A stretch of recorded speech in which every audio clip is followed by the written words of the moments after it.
3장 21절부터 24절입니다.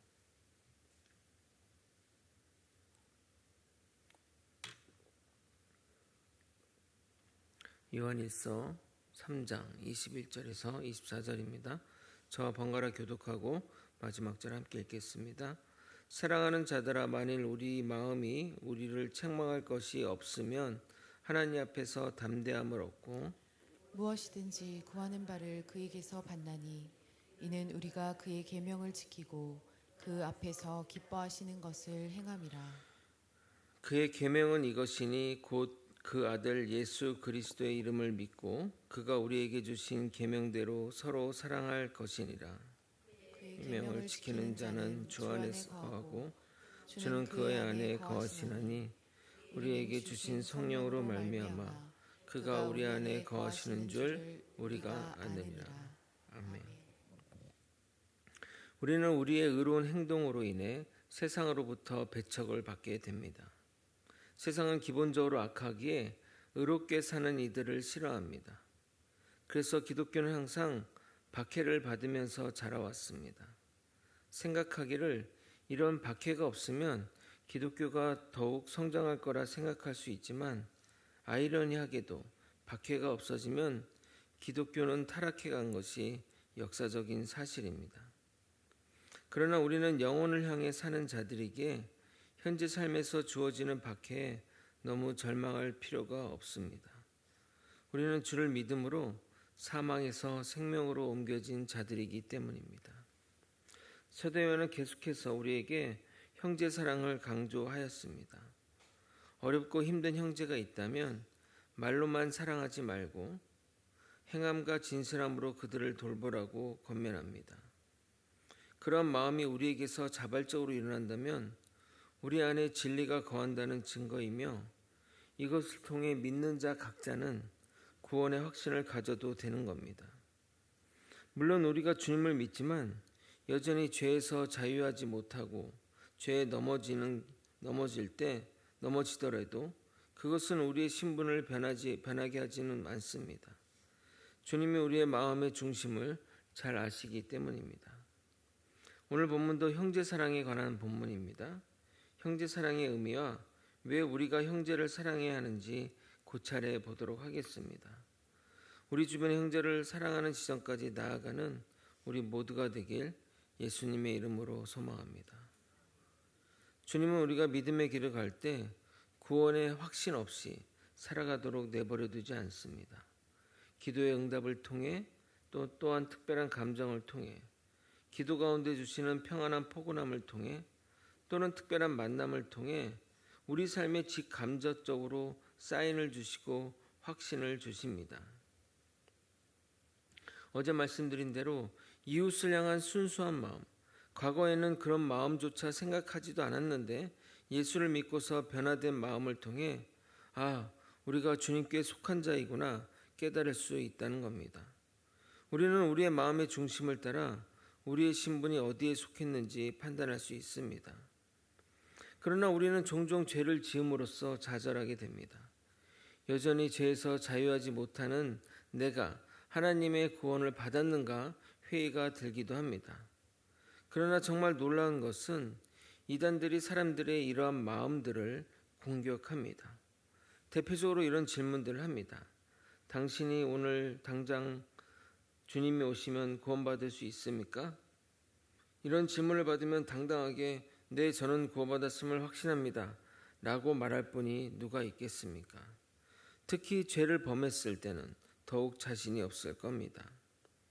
경각심을 불러일으키기 위해 하는 질문이라면 상관없지만 이런 질문을 하면서 접근하는 이단 세력이 있으니 조심해야 합니다.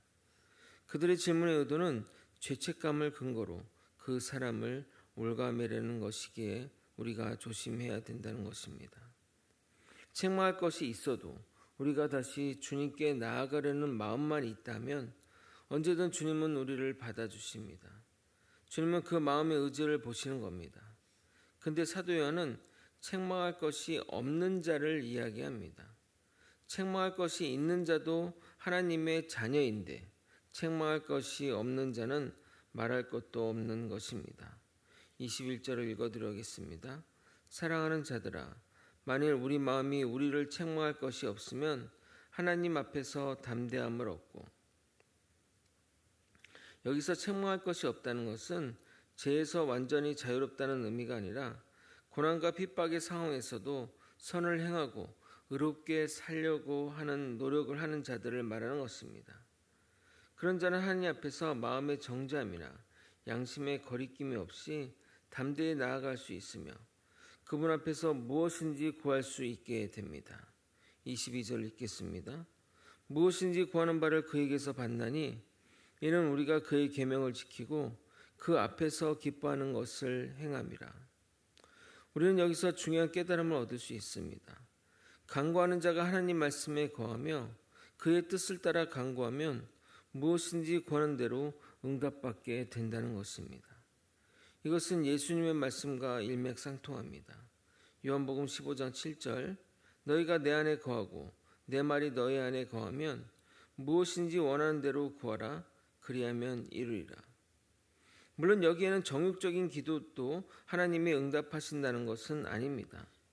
우리가 주 안에 거하며 주의 말씀대로 사는 자인데 기도가 정욕적인 기도를 한다는 것은 말이 안 됩니다.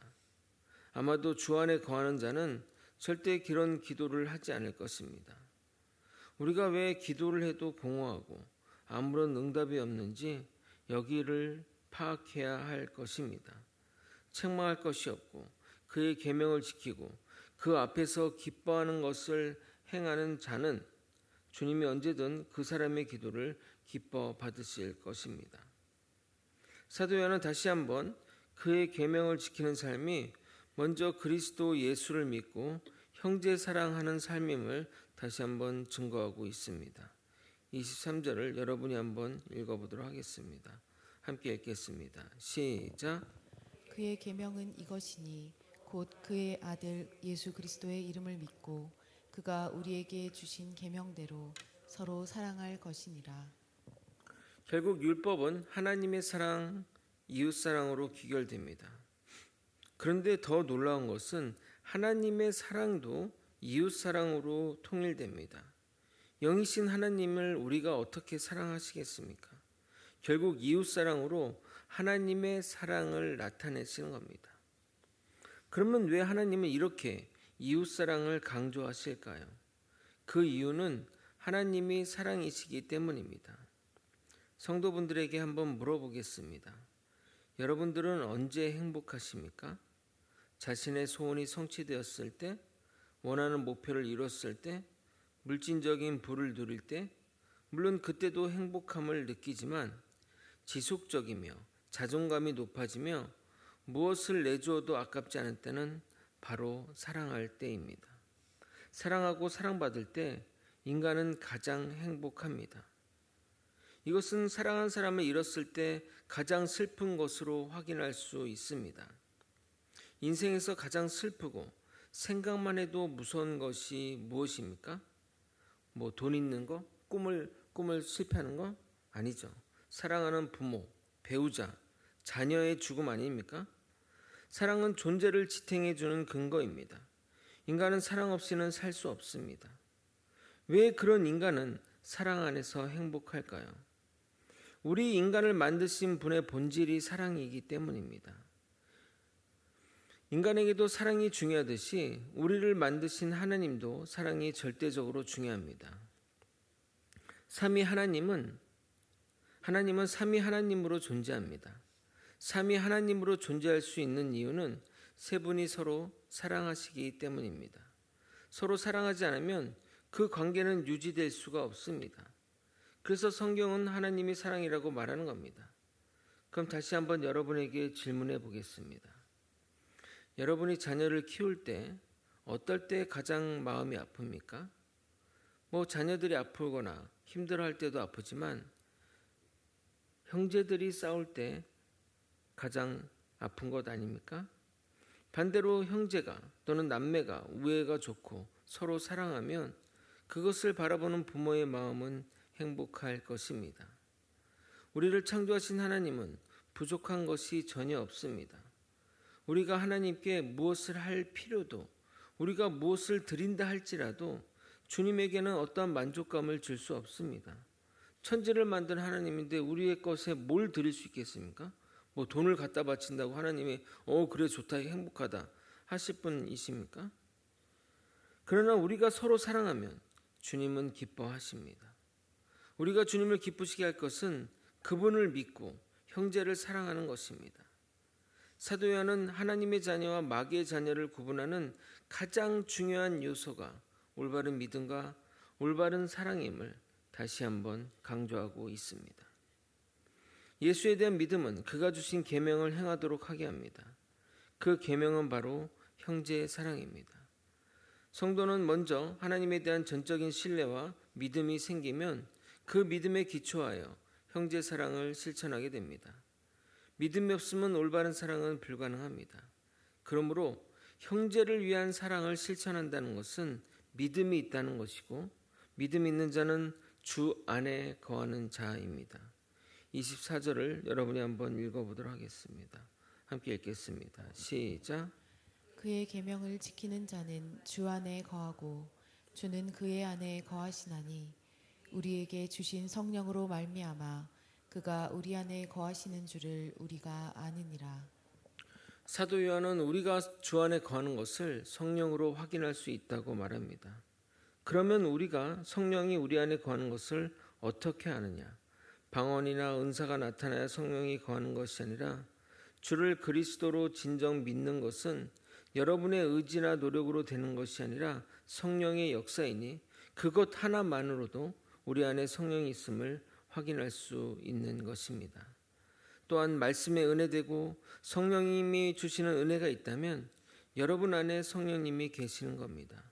또한 남을 위한 긍휼한 마음이 있고 사랑과 봉사의 자리로 자발적으로 나아가고 싶다면 여러분 안에는 성령님이 계십니다.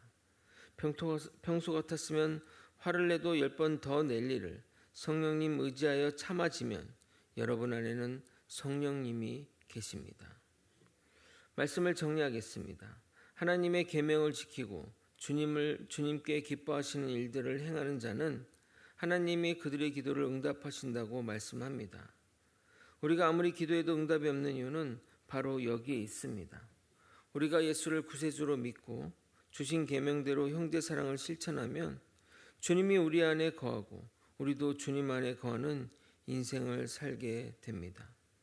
이토록 하나님이 형제 사랑에 심혈을 기우는 이유는 우리를 행복하게 하시려는 목적입니다. 하나님은 영원 전부터 사랑이 있었고 사랑하는 때가 가장 행복하다는 것을 알았기에 그 사랑을 전파하고 하나님의 피조물이 서로 사랑하기를 바랬던 것입니다. 그러나 인간의 죄성이 서로를 미워하고 서로를 배격하는 지경에 이른 것입니다. 하지만 우리가 성령님을 의지한다면 어떠한 악도 이겨낼 수 있습니다. 우리는 우리에게 주어진 형제를 사랑해야 합니다. 우리가 그런 사랑을 실천할 때 주의 사랑이 우리 안에 머물게 될 것입니다. 주를 의지하여 우리의 뜻이 아닌 주님의 뜻을 따라 형제를 사랑하는 저와 여러분이 되시길 예수 그리스도 이름으로 축원드립니다. 기도하시겠습니다. 주 안에 거하는 자, 성령님이 함께 하시는 자이기 때문에 아버지 우리는 말씀에 의지하여 주 예수를 믿고 또 형제를 사랑하는 길로 나아갈 수 있도록 이끌어 주시옵소서. 형제를 사랑하는 것이 가장 행복한 길임을 우리가 깨닫고 형제와 반목과 또 어려움으로 겪지 않고 온전히 형제를 그 자체로 사랑하여 하나 될 수 있도록 이끌어 주시옵소서. 말씀에 순복하며 나아가기 원합니다. 주님의 뜻 가운데 살아가게 하여 주시옵소서. 이 모든 것 우리 주 되신 예수 그리스도 이름으로 기도드리옵나이다. 아멘. 주기도문으로